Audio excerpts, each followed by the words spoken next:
Okay, so today we're talking about load sensing systems. The objectives: to understand the design and operation of load sensing systems used on new fuel efficient equipment. Okay, when we first put this into the class and made it a lab, these were just starting to come out, load sensing systems, and you'd see them on some machines, but not on a huge amount of machines.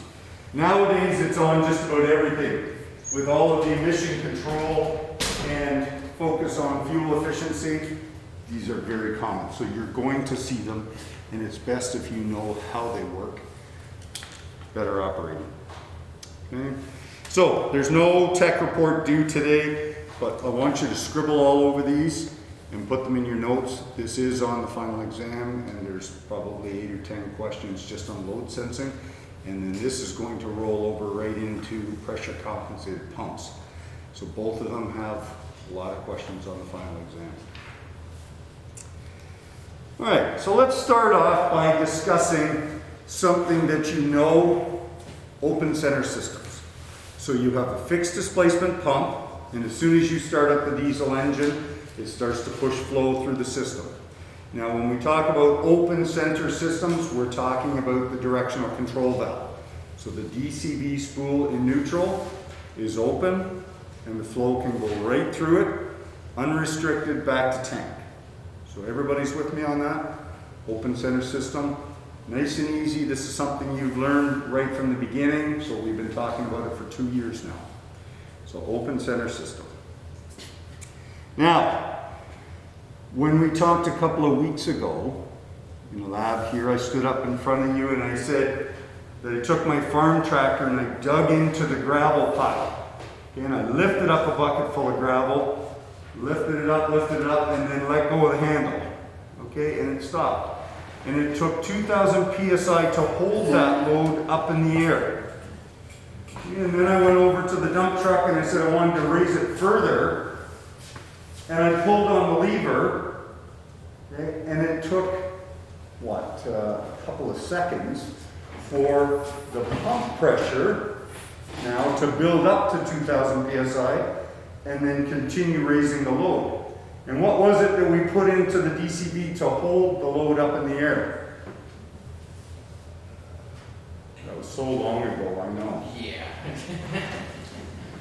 We put a load check valve.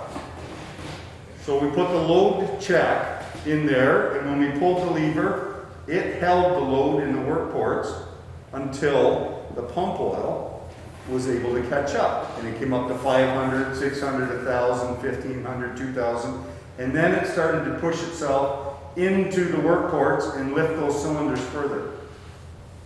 Okay? So all of that took a bit of time to build up that pressure. So what if I told you today I could change that system and give you pressure on demand? Okay? It would be great. As soon as you pulled that lever, things started to move. So as you're drilling, as soon as you pull the levers, bang, things react. You don't have to wait. You don't have a lag while pressure builds up. Okay? So I can do that for you, give you pressure on demand. So that's what we're going to say about load sensing. So write that down. Load sensing gives us pressure on demand.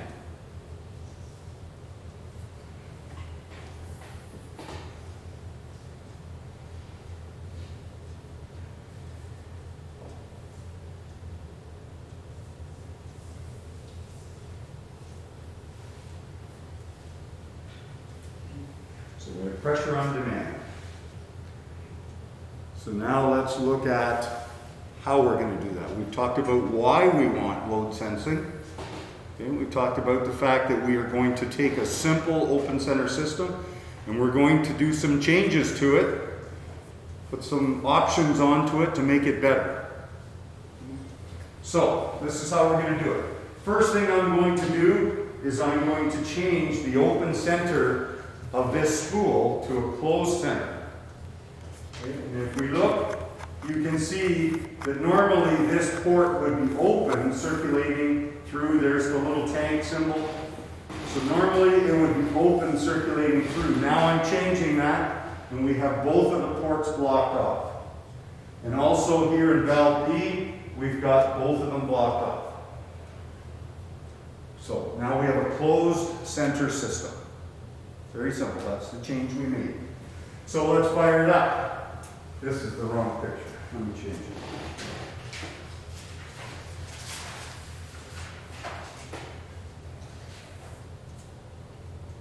That's better. So our fixed displacement pump, we're going to start it up. Oil flows out of it, turns and comes up against the closed center valve. Bang, it's blocked. Here, travels down here against valve B, also blocked. Okay?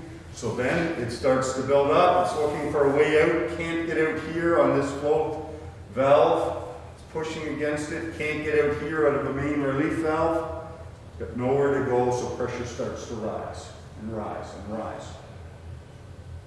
So at this point, it's going to continue to rise until it goes over the main relief valve. So forget about this for now. This is what we've put in the system to protect us, the main relief valve. And you can see the setting is 2700 psi. So we've got 2700 psi, and when it gets to that point, the pump is still pushing oil into the system. Now the relief valve is going to open. It's going to open and it's going to release all of the extra oil to prevent the pressure from going higher. So I think everybody's comfortable with the fact now that a relief valve doesn't drop the pressure, prevents it from going any higher. So here, it's going to start to flow out. Now, we talked about two different types of relief valves. And let's look at them for a minute. The first type, what was it? What type of relief valve? Direct acting. Okay, remember that? So direct acting. And we said several things about direct acting relief valves, is that they're very quick acting, and they open up at about 50% of the full flow capability, okay, as opposed to 90% on the pilot operated relief valve. Okay. But the downfall of the direct acting relief valve is what? It generates heat. Good.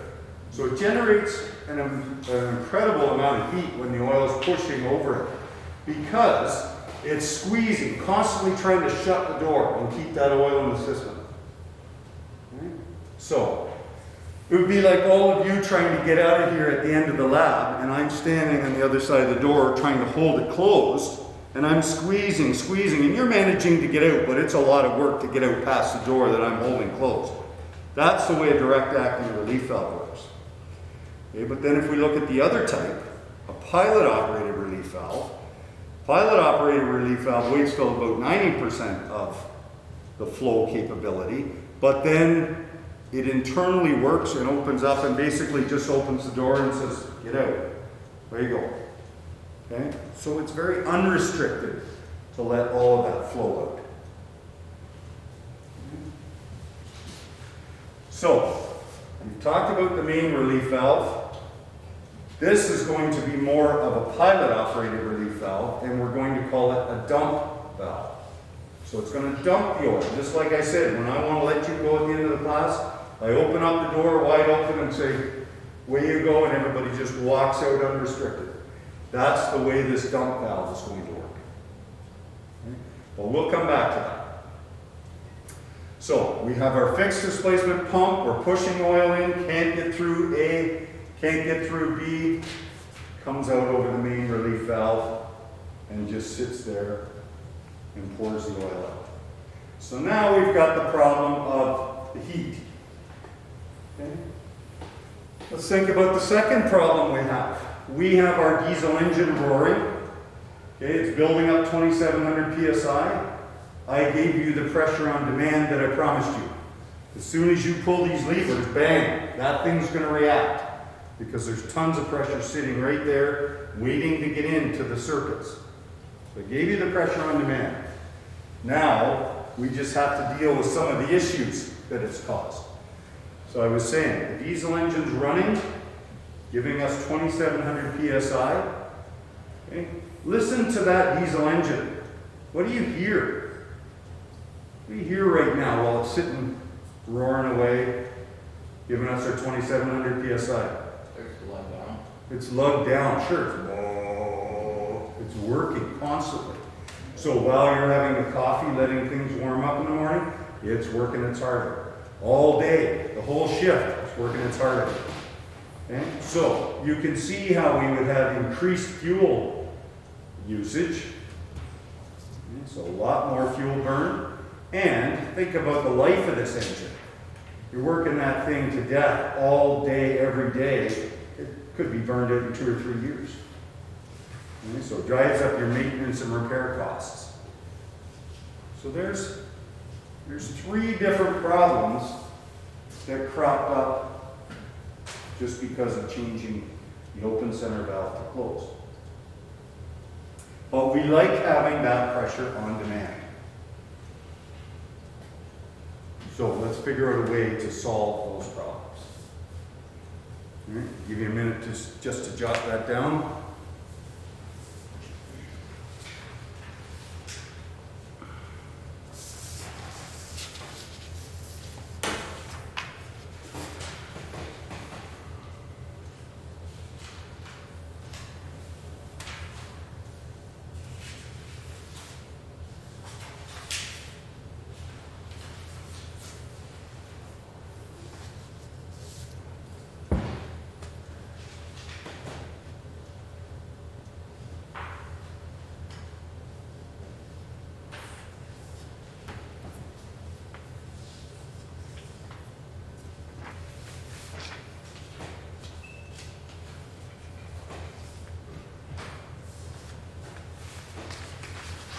So at this point, I want you to look at your lab assignment. Halfway down on the page, the definition of load sensing. It's in a square. Let's read through that together. And as we've done in past labs, we're going to read this and it probably won't make a lot of sense to you. And that's fine. I promise you by the end of the class, we're going to come back after having looked at this about 5 times and it will make perfect sense to you. So let's break down this definition of load sensing. A control system that maintains a pump supply pressure at a fixed value above the highest system pressure requirements. So there's basically 4 parts to that definition. We're going to break it down and talk about each one. First of all, let's pick an easy one. Pump supply pressure. Going to maintain a pump supply pressure. So here is the oil coming out of the pump, and you can see we've got a gauge depicted here. Let's call that gauge number 1. Write that right on there. Gauge number 1. And down here in front of this valve, you can call that gauge number 2.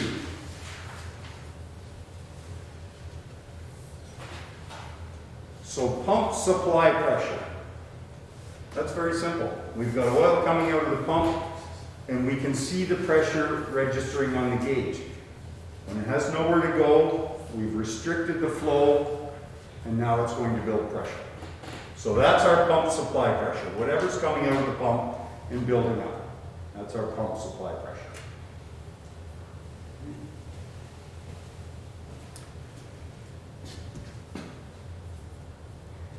Now let's talk about the control system. Okay? We need some kind of control system. These pumps, they're very inexpensive. You've seen them out there, gear pumps, okay? Piston pumps, whatever they are. But they have very little in the way of controls. You start them up, they start pumping, that's it. End of story.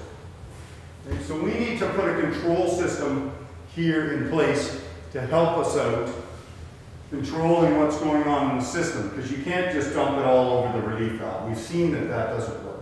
So we're going to put a control system in place that's going to be monitoring and changing how much pressure builds up in this system. Okay, so this is going to be our control system right now. That's going to help us out and control the system. Okay, so that's our control system. Okay, a control system that maintains a pump supply pressure, we've looked at that, at a fixed value above the highest system pressure requirements. Let's talk about system pressure requirements. So, as drillers, you know that when you start drilling in the morning, okay, you step up onto the platform, you grab a hold of two levers. Okay, let's say you get the rotation going. You pull on the lever and it's going to send oil out to the head, and it's going to go into the hydraulic motor, and it's going to start to turn that hydraulic motor. And that is connected directly down to the rods to your bit. So now you've developed a little bit of pressure to start turning the bit. Okay. Now you're going to grab the other lever and you're going to put pressure down on the feed. So now the whole thing moves down and starts to touch the ground. So we have a certain amount of pressure building up here. That's a pressure requirement to push the cylinder down. We've got a pressure requirement to turn the hydraulic motor, which turns the bit. So there's two pressure requirements. Okay? And now, as you keep working those control valves, okay, you put the bit down into the ground, it's going to start to develop pressure. It's going to work harder and harder to turn that bit. Now you get down into some rock, and it becomes a lot harder to turn that bit. Okay? And you have to push down more on the feed. So now all of these pressure requirements are going to change constantly. As you're working the levers, your pressure requirements are going to change. Okay? So, this, going back to our definition, is talking about the highest system pressure requirement. So, as they're changing constantly, this control, the control system, is going to be watching constantly and picking the highest one. Doesn't matter which one it is, whether it happens to be the feed this second and then it changes to the rotation. It doesn't matter. It's going to pick the highest one. And that's what it's going to control based on. Okay, so the highest system pressure requirement. And let's look at that a different way.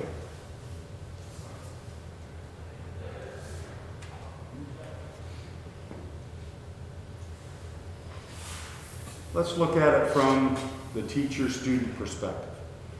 Okay? Let's say just wrote your exam and Zach was upset about something. He had an issue with a couple of questions. Okay? So he's giving me feedback. Okay? But he's not really upset, so he's not talking very loud. Tristan, he had more problems with it, so he's being a little more vocal. He's being louder. Okay? But then Chris had the worst one. I got the name wrong, didn't I? Okay, so Chris had the most problems with it, and he's really upset. So he's speaking the loudest. His voice is the highest. So that's the one I'm going to deal with. Okay, that's the only one I'm going to listen to. The rest of you, you're fine. I'm not going to worry about what you have to say for now. I'm just going to deal with Chris. That's the highest speaking one, the highest voice. Okay? And that would be like the highest pressure signal coming back to me. Okay, so if I'm the control system, I'm going to deal with just the highest signal coming back.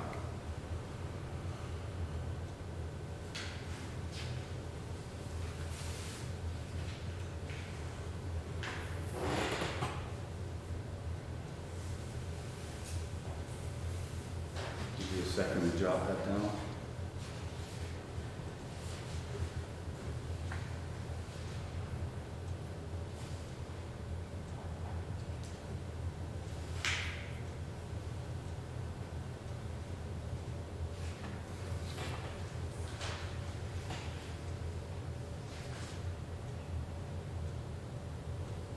Okay, so did that analogy make sense to you?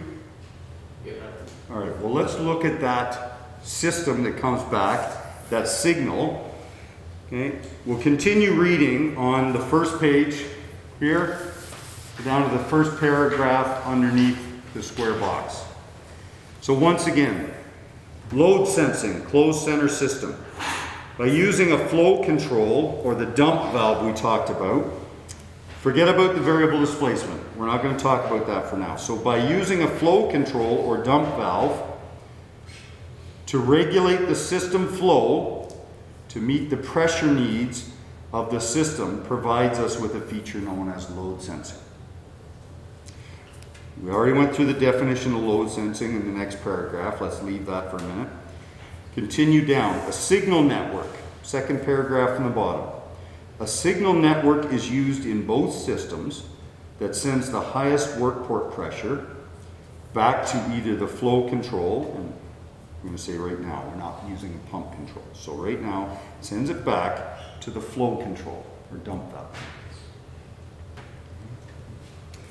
Within this signal network are several double check valves that are called resolvers or shuttle valves. Just underline shuttle valves. That's the name we're going to use. Okay. Now, if you understand, as we go through this whole package, they talk about things with different names. But it would just be like me saying Bradley or the next breath calling you McMullen. It's the same thing. They're just giving you different ways of talking about the same component. Okay, so don't get confused with that. So we're going to pick shuttle valves and talk about that. Okay. Before we get into that, we just talked about the fact that we're controlling pump flow to regulate pressure. Okay, so this is where we have to put all of the hydraulic principles together. So for the last 2 years, we've been talking about pressure and flow as if they were separate entities. We talk about pressure and how we can change the pressure setting. We talk about flow and how we can speed up the pump or change the flow rate. But now we're going to start to put them all together, and we're going to understand how we can control the pressure in the system by controlling flow. So to demonstrate that, I want to go back to what you know. Let's talk about a nightclub. Okay? You're in the nightclub. There's a doorman there letting people in. Okay? And he keeps letting people in, so eventually the place is starting to get full, and it's starting to get jammed, and everybody's starting to get crowded in and pissed off, and next thing you know, this fight's breaking out, and it just turns to chaos. Okay? But if he's doing his job and he closes the door and lets a little bit of the flow get out, people leave through the back door, the pressure starts to come back down. Now the pressure in the room is a little more bearable because you've got some space. So if the person at the door is doing their job properly, they'll be regulating the flow coming in the room, watching what leaves out the back door and letting people in accordingly so that you just have the proper pressure in the room. So that's what our flow control is going to do here in the system. Okay? We're going to regulate the flow coming into the system, and that will regulate the pressure.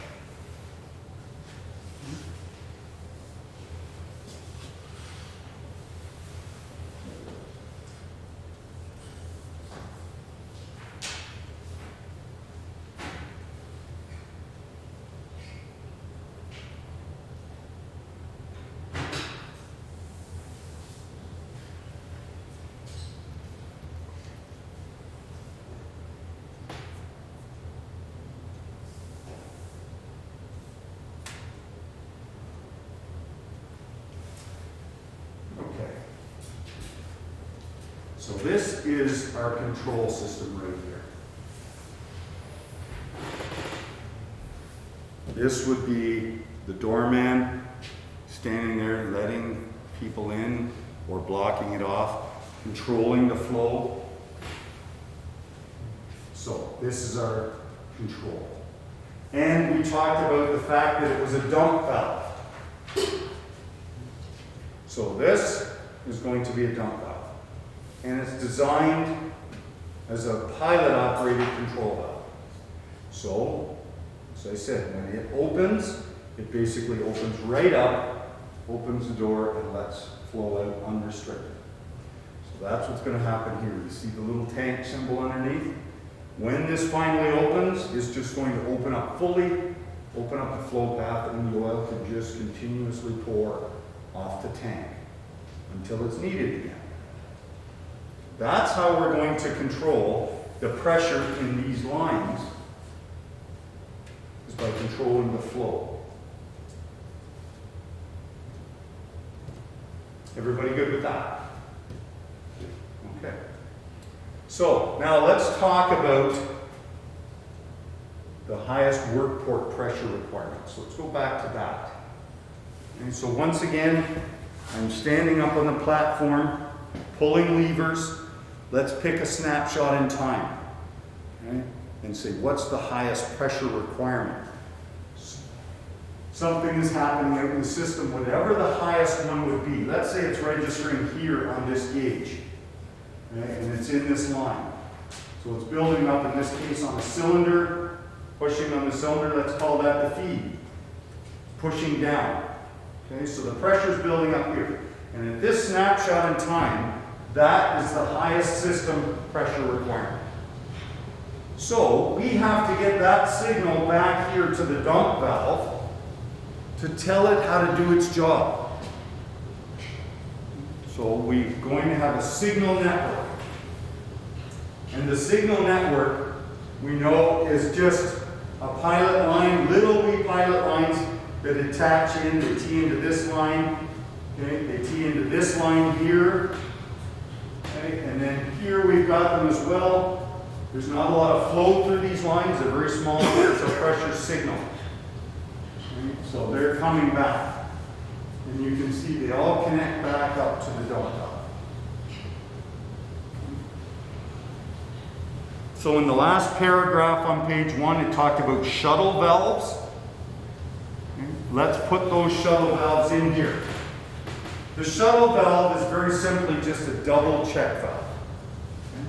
So this ball inside, you can see, will go back and forth. It'll block off one side and let the oil come out of the other side. So this would be basically like a competition. Whichever pressure is higher is the one that wins. And that's the one that advances. Just like you do a horseshoe tournament, okay, or a baseball tournament. And the winner of each team advances on to the next round. That's what's happening here.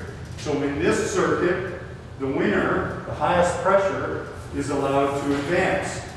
And come around and sit here. And then whichever one wins here, we said it was in the base end. It comes over, pushes the ball over, and it advances. And then the two of them square off up here. And this is the highest one, pushes the ball in the shuttle valve over, and there it is. It ends up at the dump valve and says, I'm the winner, listen to me, I'm the highest work port pressure. So that's the signal coming back to our control.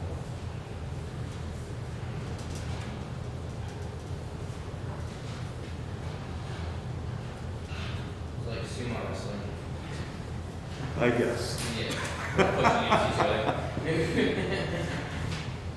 Kind of gross, but okay, we get it. Yeah. No, it's not nice. Alright, so, does everybody understand the shuttle valves? How they move back and forth, that little ball can shuttle back and forth and let the highest pressure through. And this is called the signal network. So all of these lines that come back to the pump control, that is the signal network. And that's also in the last paragraph on the first page. So the signal network.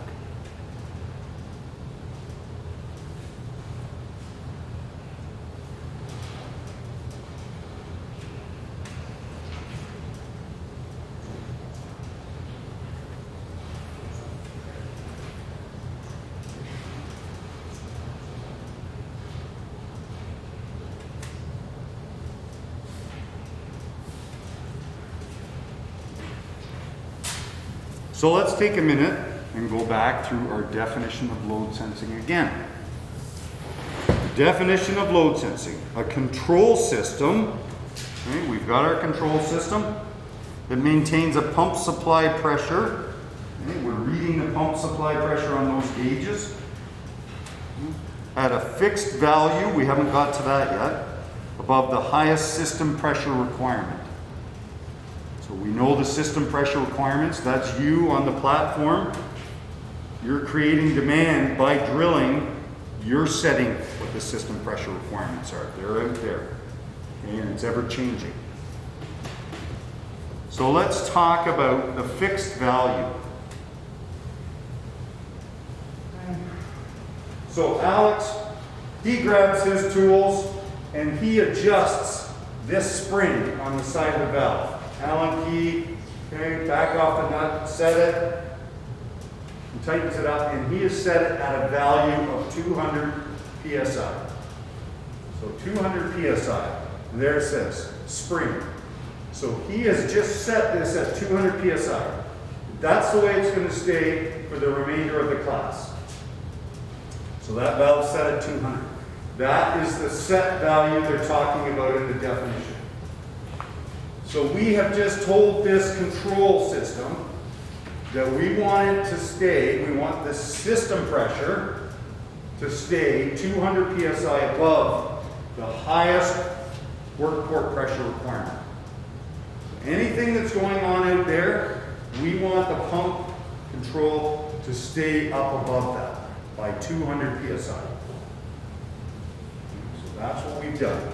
We've put a fixed value, we fixed it at 200 PSI, and it's set, it's going to stay there. So now this control has been told, you stay 200 PSI above anything happening out there, all the time. So that's what its mission is.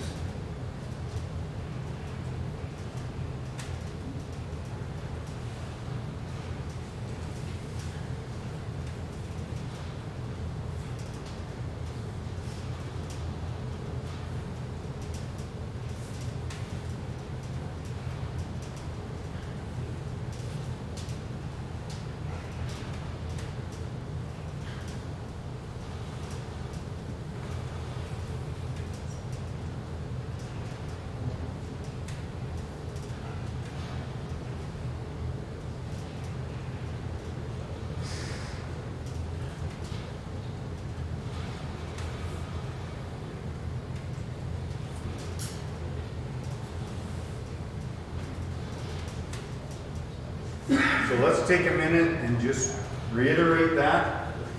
Once we set this control by using a spring, we're going to set it at 200 PSI. Once we've done that, we've told this control system that we want the pump supply pressure to always be 200 PSI above anything happening out there in the system.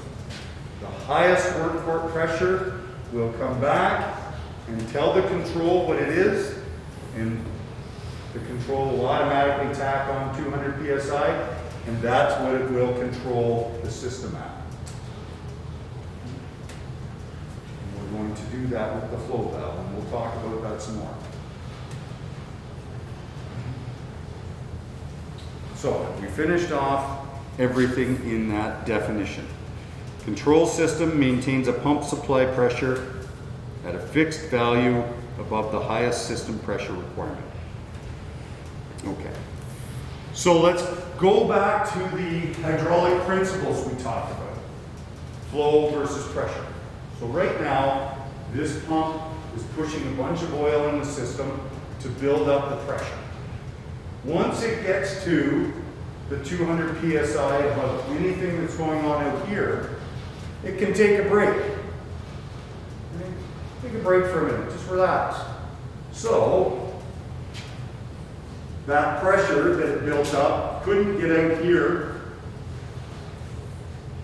It's pushing on there. When it finally does overcome the spring and the signal pressure, it's going to open up and relieve the flow, let the flow go, to not build any further pressure. So let's look at the signal. Let's put a number on it so we really understand the work port signal coming back. We said that this was the winner of the competition. So we'll put 2,000 PSI on that. So 2,000 PSI comes back through the network. It wins against this one, wins here, and it wins there, and it comes back. So now we have 2,000 PSI up against this valve, holding it closed. Also, we have 200 PSI in spring pressure. So now it's going to take 2,200 PSI pushing against that to slide that over to overcome it. And once it does, it pushes that back and opens up a flow path, and the rest of the oil that's not needed to maintain that 2200 gets dumped. So that's how it's going to control it. So now, instead of 2700 psi, it's down to 2200 psi in the system. So we would hear our diesel engine kind of rev up a little bit. Pressure just came off it a little bit. Not a lot, but a little bit. And that helps. But now, Steve called coffee break. So everybody says, oh, perfect. You let go of the levers, okay, and you step back off the platform, and now basically all of the work port pressures, they all drop down. Let's say now the highest work port pressure is in our stabilizers, and it's 400 psi. That's all it takes. Okay, so that's the highest work port pressure. So now we take that 400, let's say it's here, okay, it comes around through the signal network and ends up here. It's the highest pressure, so 4 plus the 200. Now all of a sudden, it just takes 600 psi to open up that flow control. Okay? And this whole line drops down to what? Okay, 600 to open this, so 600. Okay, and here on this one, what is it? 600. And what's the pressure seen at the main relief? 600. So pressure travels equally and undiminished in every direction. So if our stabilizers had pilot operated check valves, is there 600 or what? No, is there 400 holding that, or would it be 0 for those jack legs? It would be 0 depending on where this is, but it would be 0 because whatever's trapped in here, let's say it wouldn't be 0, it might be 400, but it's trapped in there as soon as you shut the valve. Take your hand off the stabilizers. So whatever's trapped in there, okay, is basically not needed. The only way to get rid of that pressure is to actually shut the machine off and move the handles. Because the signal comes from up here in the PCB. All right, so while we have our coffee, all we have here is 600 psi. So now we definitely hear our engine rev up, the load comes off of it, it says, oh, takes a break. Okay, and then if you go one step further, the automatic engine control, it kicks in, and after 10 seconds you hear, whoa, the engine drops down to idle. So all the time we stand there talking, so that's better, it's nice and quiet. So we take 15 minutes, we have a coffee, the engine's basically idling, okay? There's only 600 psi sitting there, everybody's happy. Okay, so now, you finish the coffee, let's get back to it. You step up on the platform and you grab a hold of the handles. The minute you touch the handle, the engine control goes boom, back up to high idle. Okay? And then you pull on the levers and you create pressure again, a pressure requirement, or several of them, because you start pulling levers. Okay? And then the snapshot in time, the highest pressure now comes back to the pump control. And it slams shut, and this pump is sending out flow. The flow comes in now to be used, and that flow builds up the pressure until it gets to the highest pressure requirement, plus 200, and it's just constantly moving back and forth, back and forth. Opening and closing to watch that pressure. Okay, and if you could watch this gauge, and it would react quick enough, it would be moving like this constantly. As you're drilling, you're doing different things, it would be constantly moving, compensating. Okay? So that is going to controlling the flow in order to control the pressure.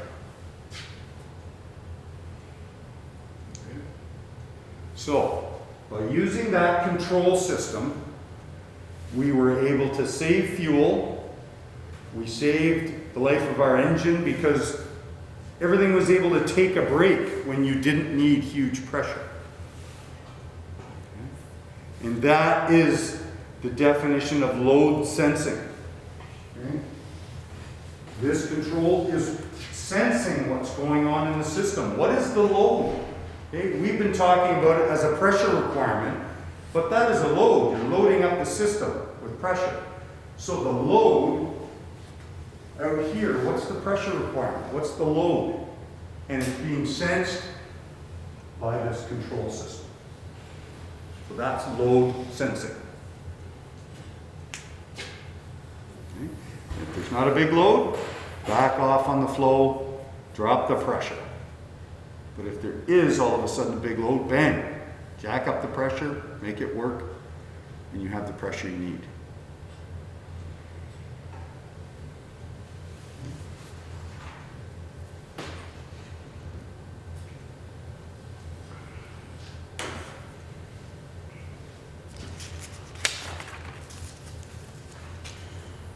Okay, we're going to take a minute and talk about variable displacement pumps. So flip the page. Page 2.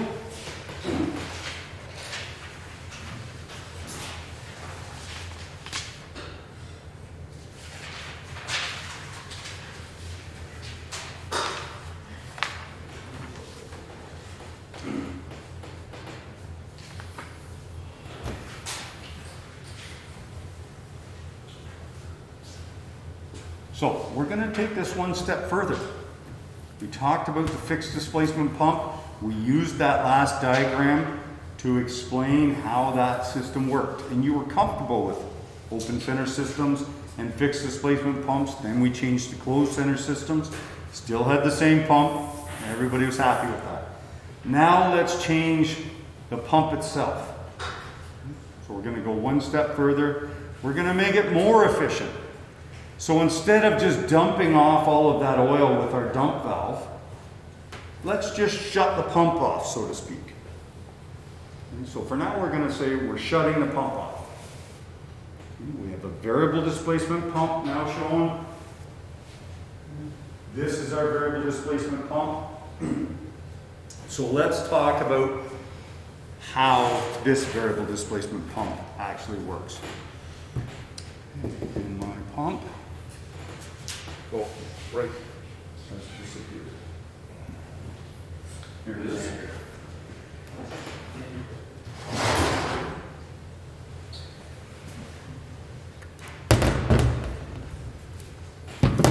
You see this on the video?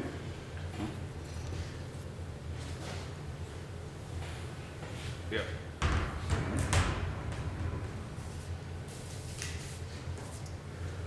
So this is a variable displacement pump. It's an axial piston pump. And that's what it would look like. Here's our axial piston pump. So, nothing complicated. It's a piston pump. And inside, we pull this out. Here is our rotating group. So you can see several pistons moving up and down in the bore. Okay, you know about pumps. You know that there is a suction side with the larger port, and there's a pressure side with the smaller. And when I flip this over, you can see that there is a kidney port for the suction side, and there's a kidney port for the pressure side. Okay, and when these holes from each piston are passing the different ports, they're either drawing fluid in or they're pushing it out.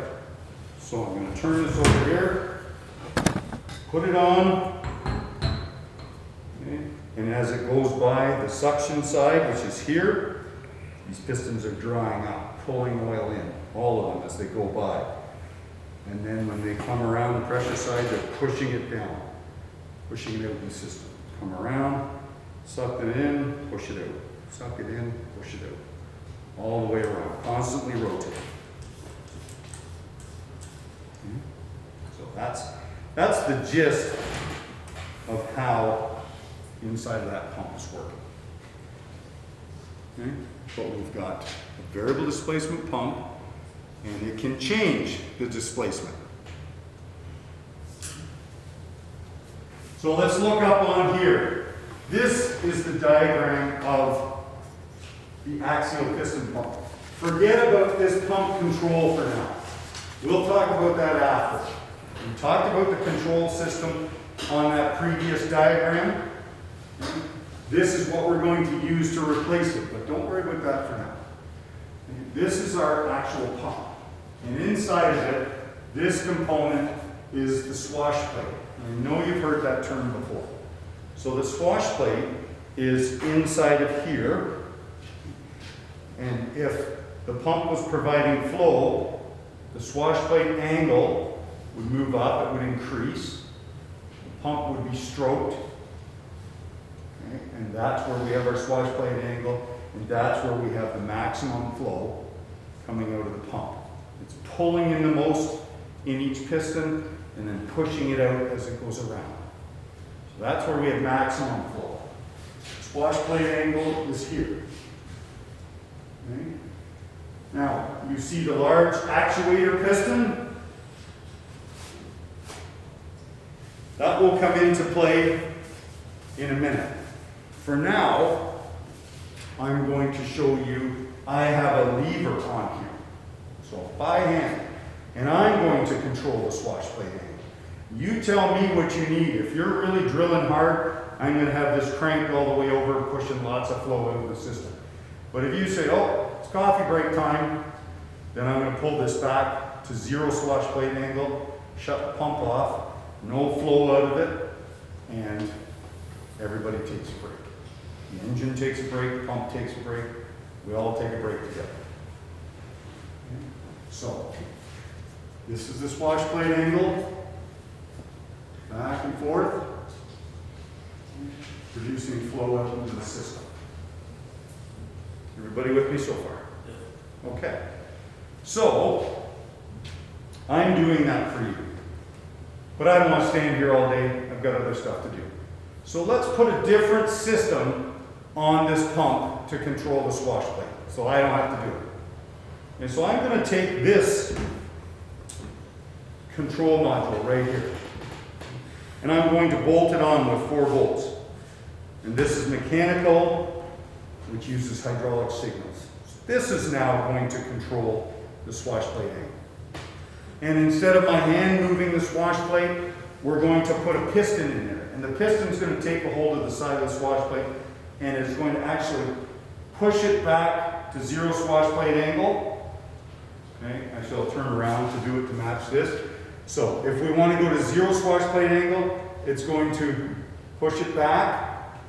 And then if we say, oh no, we need flow, okay, it's going to release and let the swash plate angle come back on. So now we're using a hydraulic piston, okay, with oil pressure to put it to 0 swash plate angle or to let it come on to full flow again. And it's going to constantly do that, back and forth. Shutting it off, 0 flow, full flow, 0 flow, half, full, half. Can bounce around, whatever's needed. It's going to be constantly in motion. Okay. So that's our piston, the large actuator. That's a hydraulic piston put in there to control the swash plate angle. And to physically move it back and forth.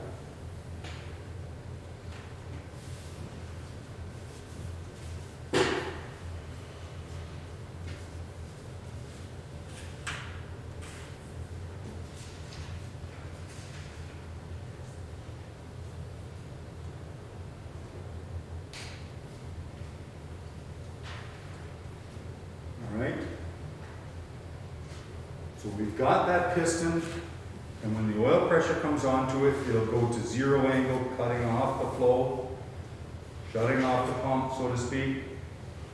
And when the oil's released, it comes back on. So how is it going to know when to do that? We still need our control system. So this is called the pump control.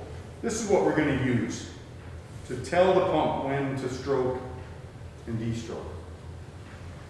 So let's go back to our pump here. That signal network that we talked about earlier, all those little lines, okay, only the one line comes back and we attach it right to here. We put an adapter in there, and we take our little hose and we put it on there and we tighten it up. So now I have one line, and that's going to bring the highest system pressure requirement signal to here. But it's not flow, it's pressure signal.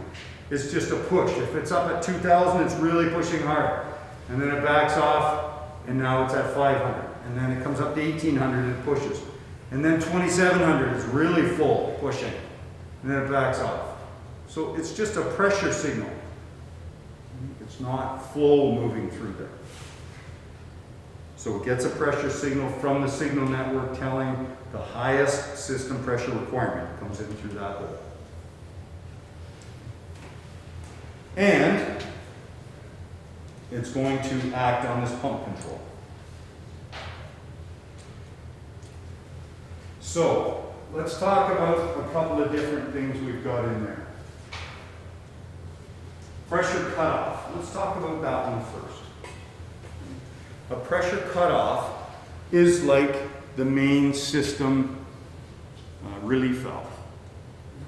So pressure cutoff makes sense to me when it gets to the point in the system where that's it, no more 2,700. The pressure cutoff says, okay, that's it. No more flow into the system. So that's what this pressure cutoff is going to do. It's like the main relief valve. And that's set at 2,700. When it finally gets to 27 and tries to go above, okay, this spool moves and allows oil to come in, and bang, brings this wash plate up to 0. Shuts the pump off. So that's how it de-strokes the pump. It just allows oil to come in and do it.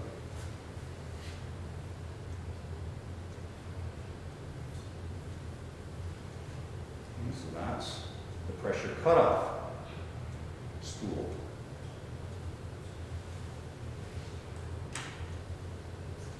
So it just goes in and stops there, it doesn't like meet off the pressure at all? Not yet.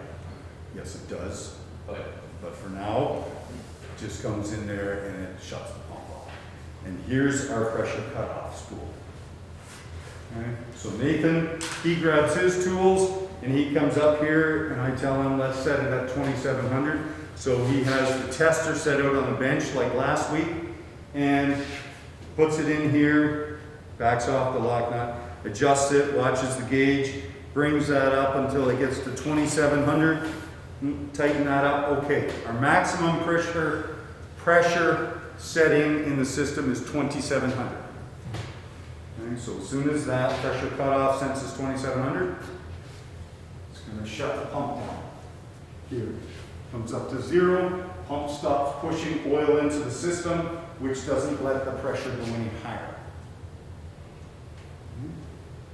Everybody okay with that? We haven't taken, how do we say this? We've cut off the flow, but I showed you in another class a couple of weeks ago how you could have external forces. So you know that if there's external forces, they have to be controlled by a pressure relief valve. So there would be circuit reliefs in all the circuits to make sure that the system is still protected. This will shut off the flow, but there could still be external forces and pressure that builds up that have to be taken care of. Okay? But this is going to be the pressure cutoff for the pump. There's a second one here.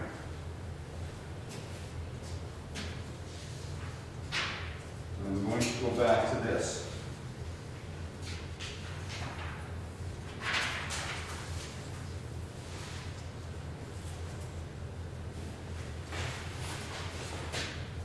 This we said was 200 psi. Okay? I think Alex is the one that said it. Okay? And if I had asked him to set it on this pump, he would come up, pull this cap off, take his Allen key, okay, tighten that up till we had a 200 psi value on that spring, and then lock it down, the cap back on. So now this spool right here, that is going to be our margin spool. And that's the part of the pump that's going to control the system pressure. It's going to look at the highest system pressure requirement. It's going to come in through this hole, which makes sense because the spool's right there behind the hole. Okay, and as we get different pressure demands out in the system, this spool is constantly moving back and forth, sending oil into the swash plate. Okay, and that's going to control it.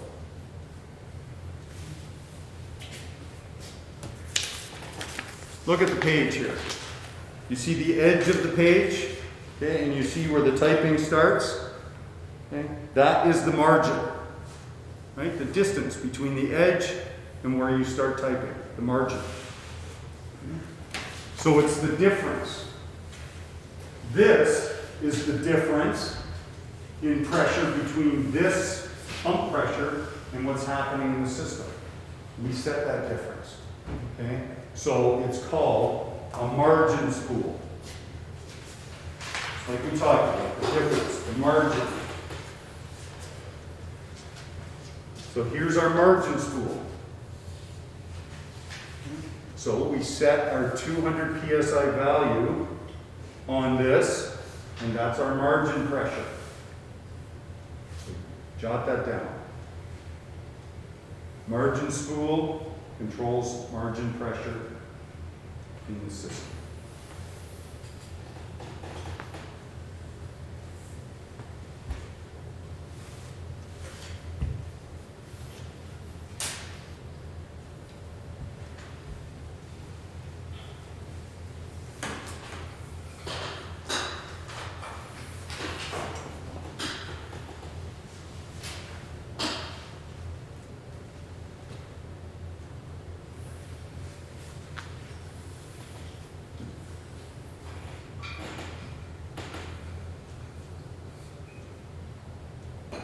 So here's our margin spool.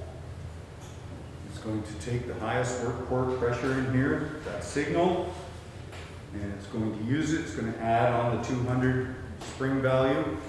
And when it reaches that, it's also going to send oil out here to this large actuator piston and de-stroke the pump. Or put it halfway, okay, wherever it needs to be. That's where it's going to send the oil.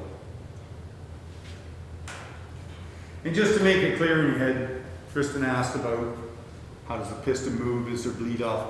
Yes, because if we just shove that piston up like that, we would have to somehow get the oil away from the back of it.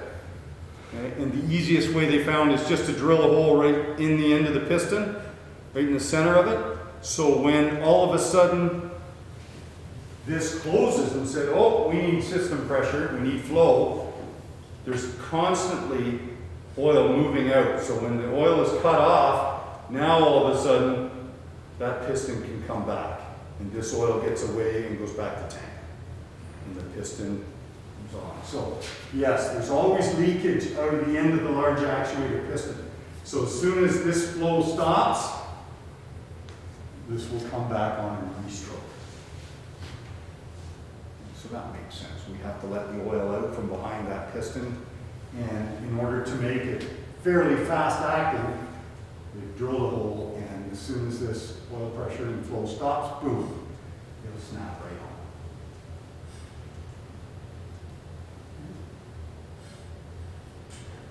So everybody comfortable with the large actuator piston moving the swash plate up to 0 and back to full flow? Everybody good with that? Okay. Our pressure cutoff, what did we say it was acting as? The main relief, so to speak. That's the pressure cutoff.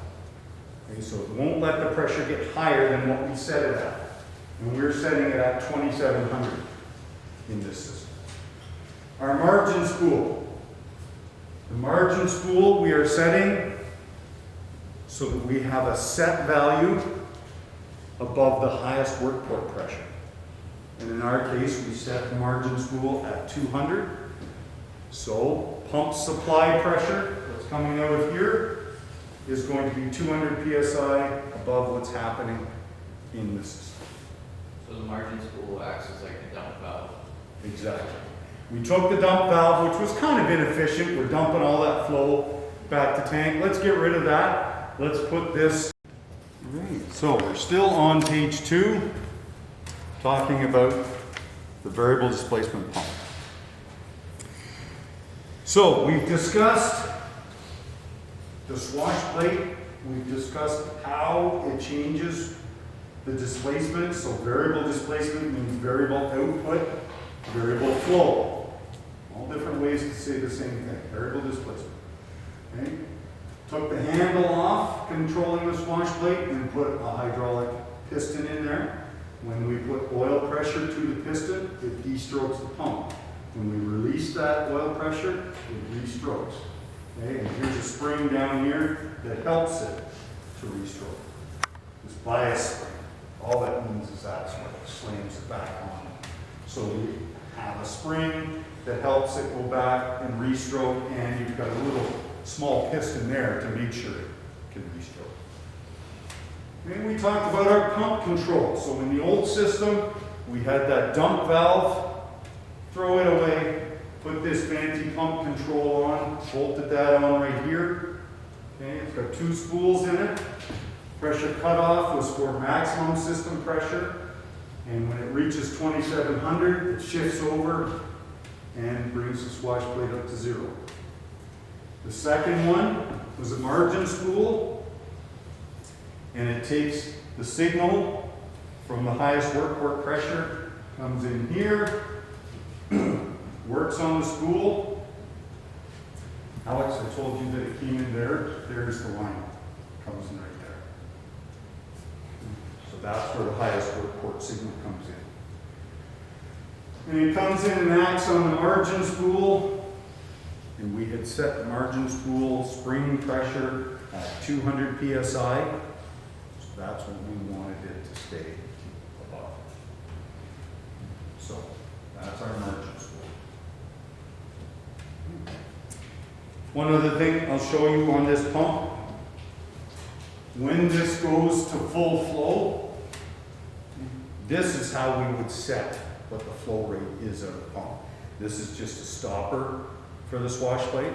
So we would adjust this so that when the swash plate came on at the speed of the engine, swash plate comes on to full angle against this stopper, and we would adjust that until we got 12 gallons a minute, and then we would stop it. We wanted a little more, okay, we could loosen this off, or a little less, back it down. Now, once again, hydraulic principles, you know that if we're going to change that and put 14 gallons a minute, okay, it's going to be harder for the engine turning this pump to push 14 gallons a minute into that pressurized system. So you're going to lug the engine down even more. Okay? And if we say, okay, let's back it off to 12, now that's making the engine work better. But you don't really get to decide that. That's done when they design the system. They say, how much horsepower do we have in the engine? How much flow do we want to put out of our pump? And how much pressure do we need? And they calculate it all out. They say, okay, this will be a nice working system. 2,700 psi, 12 gallons a minute, 100 horsepower, there. Okay. So, let's just quickly go through this page number 2. We'll read through it together. We can reduce the energy wasted by the fixed displacement pump by replacing it with a variable displacement pump. I think everybody's good with that. The pump uses a control valve to control pump flow by changing the angle of the swash plate. So that's the pump control, changes the angle of the swash plate.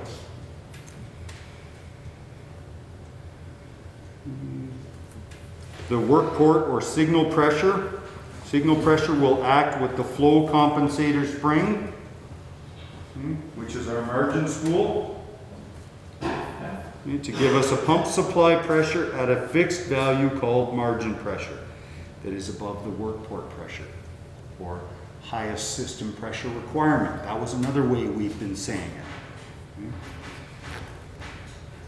Flow compensator spool will be able to sense pump supply pressure and work port pressure. So that's one thing that we didn't add to this. We know that it's getting the highest system pressure signal. It's through the network, but we didn't talk about the fact that here, we've got an O-ring and a passageway that is directly connected into the pressure port, so it senses what pump supply pressure is all the time. And so it constantly knows both the highest work port pressure or pressure requirement, and it knows what the pump supply pressure is all the time. Because of changing control lever movements, that's you running the drill, control lever movements. Okay, the difference in pressure between work port pressure and pump supply pressure will change constantly in reaction to those lever movements. This will cause the position of the margin spool to change. It will either send more or less flow to the large actuator piston in the pump. This will change the swash plate angle, which changes pump output. So, don't think there's any problem with that. Everybody good? Okay. So, second last paragraph. We usually have a secondary control stem in the pump control that also reacts to pump supply pressure and is set to open at a given maximum pressure. This allows us to de-stroke the pump. Okay, so it reduces pump flow to maintain maximum system pressure without the use of a main relief valve. It's called a pressure cutoff spool. So that whole chapter, or that whole paragraph, is talking about the pressure cutoff spool. And it replaces the main relief valve. By setting the pump and its control valve to give exactly the flow needed to meet system work port pressure demands, the system is going to work much more efficiently as compared to the fixed displacement pump system. Okay, excellent.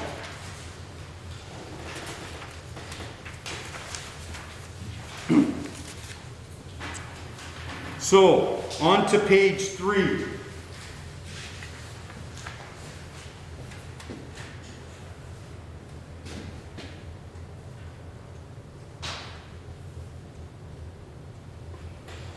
On page 3, we're going to take a step back again to our first simple system, and we're going to talk about that.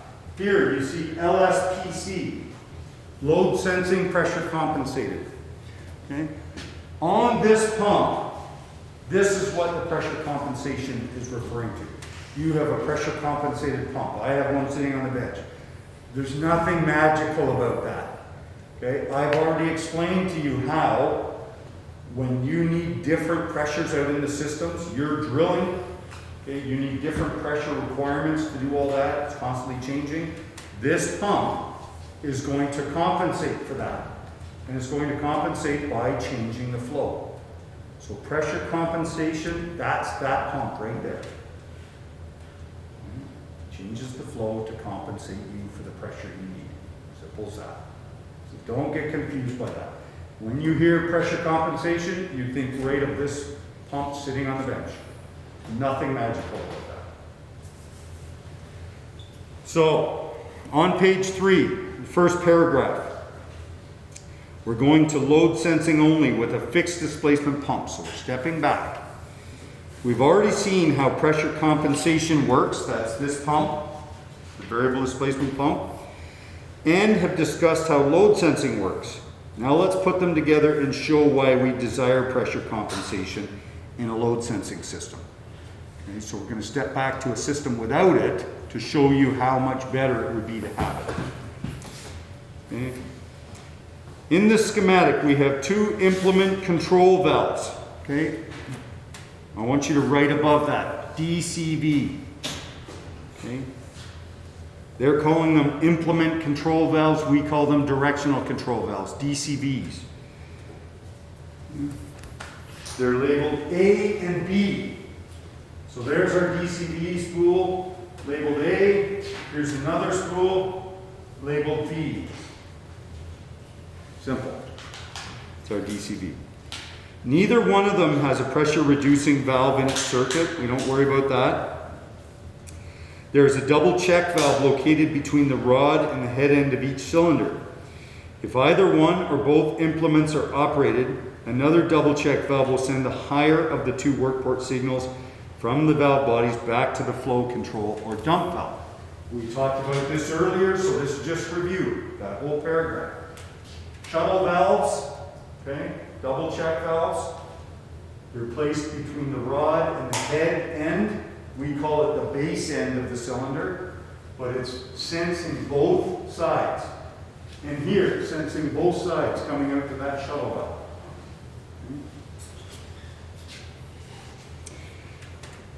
Next paragraph.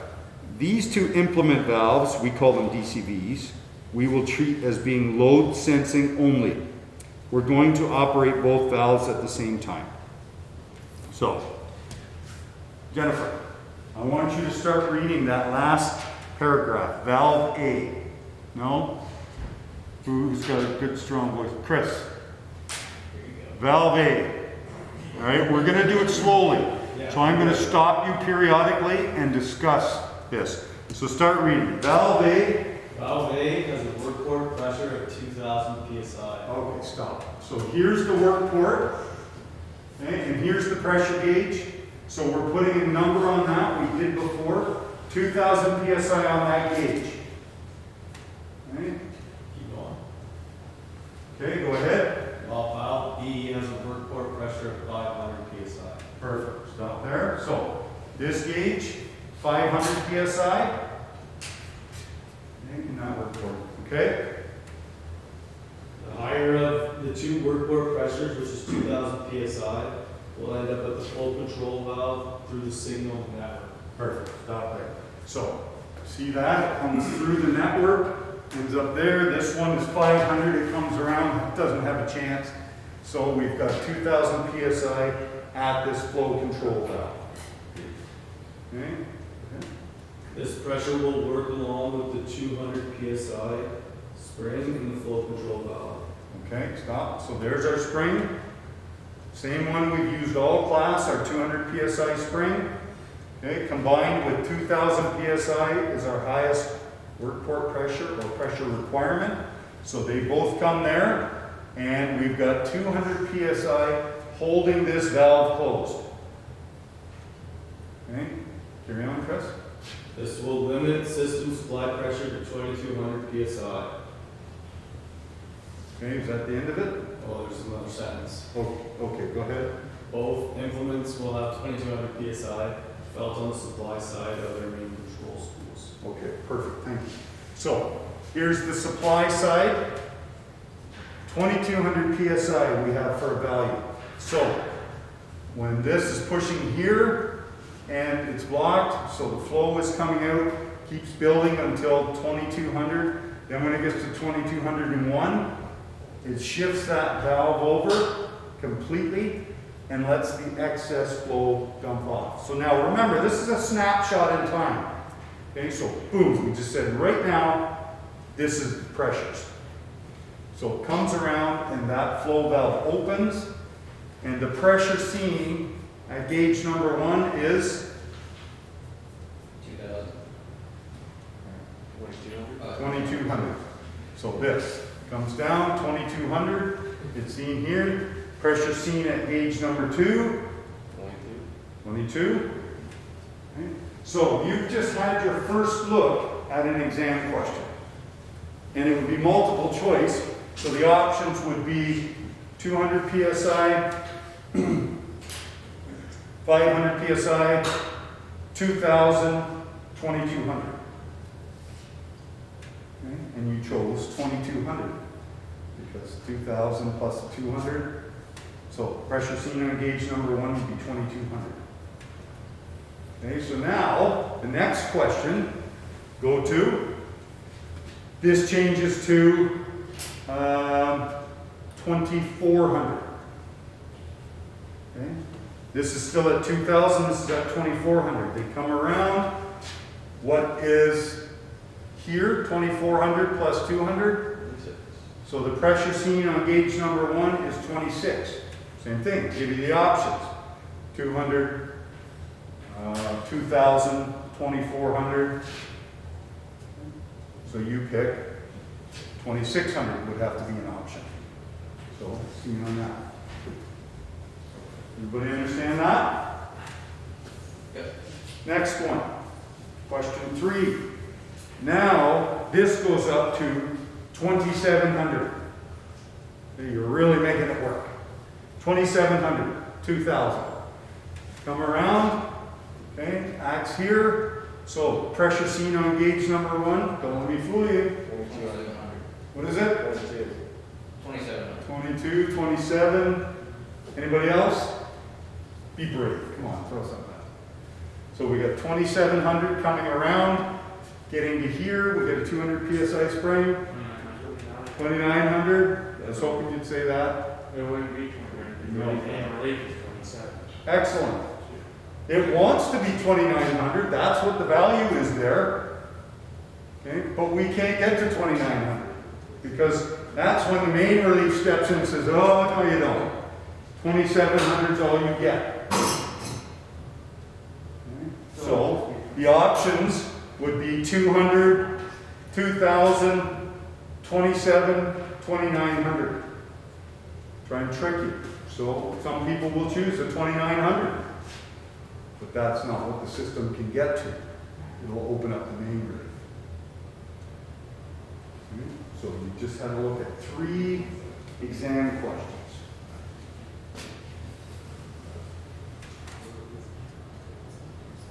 Well, this exact photo on the exam would be the most. Yeah, it could be any one of the 3 pictures from this, but definitely there will be these diagrams, this one and the next one.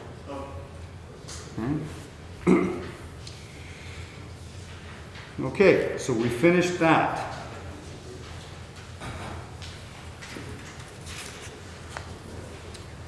So this is a good time for me to tell you that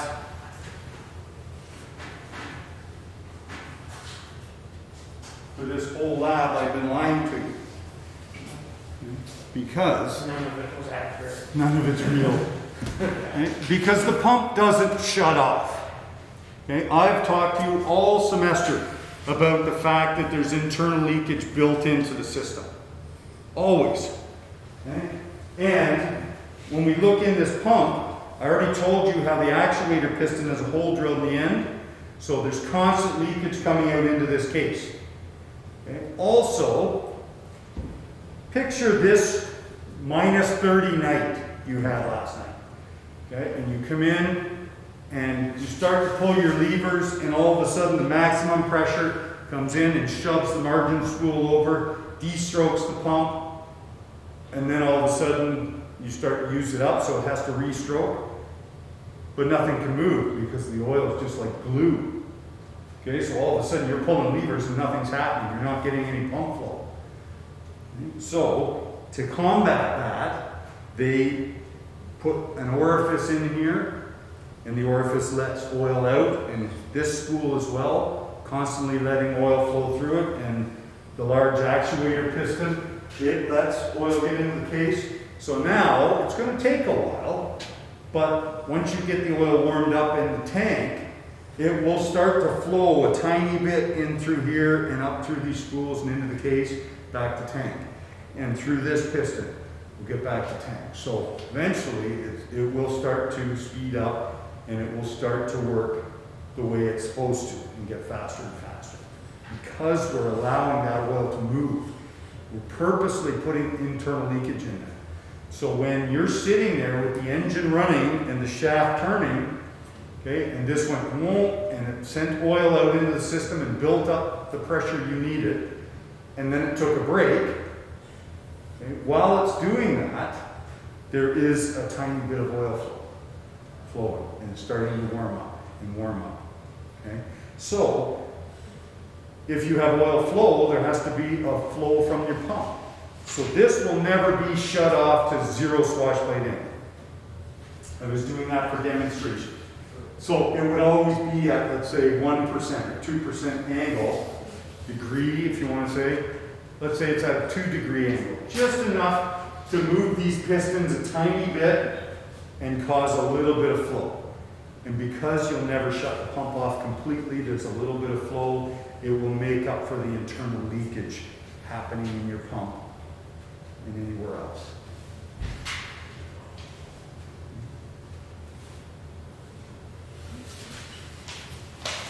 Is everybody good with that? Okay, next, margin pressure. You know what it is. We've had the same setting all class, 200 PSI. Let's talk about why we might change it, just to make this clear in your head. So we've got 200 PSI, and you on your drill rigs would understand the pressure. I understand excavators, so I'm going to demonstrate it in an excavator. So I jump in there, and it was at 200 PSI margin pressure, which means that when I move my levers, there's 200 PSI waiting to jump in to the system, into the circuit, move my cylinders. So it's just nice and easy and relaxed, and that's good because it's early morning, I haven't had my coffee yet. But now it's after lunch and I got 5 coffees in me and I'm jacked and I want to go. So I get in the excavator and I'm going to start baling material, casting it. Okay, now I hit work port 3 or work mode 3 on the display, and it jacks up my margin pressure to 500. The computer does it for me. So now my margin pressure is 500. I've got 500 PSI sitting, waiting to jump in. And when I start cracking levers, when I'm moving the joysticks, that thing is responsive. Throw, back, out, pick it up, throw, come around. It's really responsive. Everything I want it to do, it works fast. Okay, because I've got that pressure on demand and I've cranked it up. If I was to put one of you in it, it would be insane. Okay, you'd just be clang, clang, bang, bang, moving because you're not used to it. But for me, who I'm used to it, okay, it's just nice and fast and quick to move. Okay, so I'm doing that all day. I've got my margin pressure cranked up. I'm on work mode 3. But then I finish that day out, and tomorrow I'm doing a sewer and water main job. So I've got that machine with the bucket, big chain hanging down, great big 30-inch concrete water main hanging on the end of the chain, and a person down the hole with a shovel, okay, and they're going, all right, up, just a tiny bit up. So when I move those levers, I don't want it to snap and jump up, okay, down just a bit, and poof. I want it to be nice and smooth. So I go back to work mode 1, and it drops my margin pressure to 200. Now it's just nice and gentle again. Okay, so they say up just a tiny bit, comes up, oh, too much, down just a touch, drops it down. So that's the effect that margin pressure is going to have on your system. If you crank up the margin pressure, now you've got 500 PSI sitting there waiting to get in. Right here.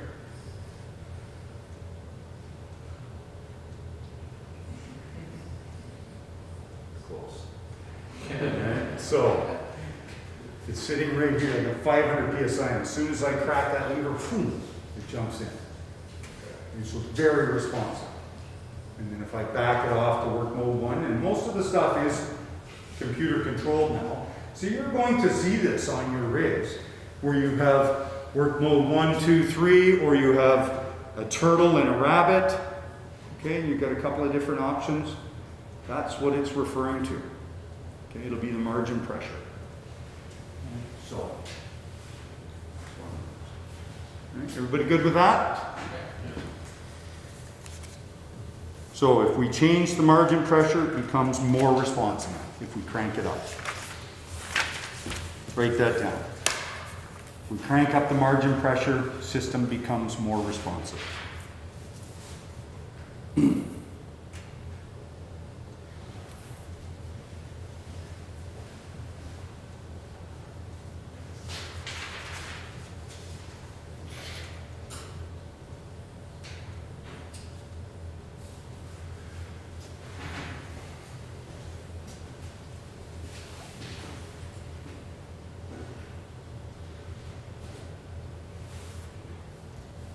Okay, in the last page, we're back to having our variable displacement pump with the pump control. Really, I don't think this is complicated for you. First paragraph, to get all the benefits of load sensing, we need to use a variable displacement pump, which will reduce the amount of energy wasted. Okay, let the pump take a break, shut off, so to speak. The effect on individual control valves, which are load sensing, will be the same as our discussion of the previous one with the dump control valve. Okay. So, if there's no further questions with that, that's the load sensing. Tomorrow in lecture, we're going to talk about this pump and the pressure compensation. We're going to go through all the internal components. And then at the end of it, you will not have a lecture quiz, but I do have some questions that I can give you, and we can talk about them and make sure that you understand the pumps and how they work and how they unload. So this is the last time I'll see you face to face, and normally I would shake all your hands, but this year I'll just wish you well. I know you're going to do well. It's been a pleasure teaching you, and your Fleming emails won't work after a time of not being here, but definitely drop us a line. Let us know how you're doing out there. You know, it's interesting to hear how you make out. So it's got to be exciting starting your new career. Oh, yeah. Looking forward to it. Very good. All right. Well, I'll see you tomorrow online. Sounds good. Take care.